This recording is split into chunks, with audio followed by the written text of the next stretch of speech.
என் பேர் முருகையன். நான் பாண்டிச்சேரியிலிருந்து வரேன். இந்த வர்மா கிளாஸ் அட்டன் பண்ணதை ரொம்ப பெரும் மகிழ்ச்சி அடைகிறேன். ஆனால் இந்த வர்மா கிளாஸ் வந்து நானாக வந்தால் இறைவனாக கொடுத்தது.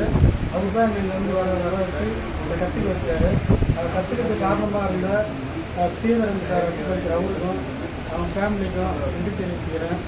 மற்றும் தங்கி இந்த இதெல்லாம் கற்றுக்கிறது ரொம்ப சந்தோஷமாக இருந்துச்சு. ஆசான் வந்து ரொம்ப சிறப்பாக சொல்லி கொடுத்தாரு. இந்த வர்ம கலை வந்து ஆதி காலத்து கலை. அதை வந்து இவ்வளோ ஈஸியாக 3 நாளில் கற்றுக்கிட்டு ரொம்ப கஷ்டம். அது அந்த அளவுக்கு அதை கற்றுக்கிட்டு ரொம்பவும் பொறுமையாக அதை நிதானமாக சொல்லி கொடுத்து எங்களுக்கு ஒன்றும் தெரியாதவங்களை வந்து ரொம்ப சிறப்பாக கற்றுக்க வச்சார். அவர் மனமார்ந்த மகிழ்ச்சி. அவர் இன்னும் மேலும் சேர்ந்து வளர்ந்து இந்த உலகம் ஃபுல்லாக அவர் பேரும் புகழும் வரணுன்ட்டு அதை கடவுளை வேண்டியது.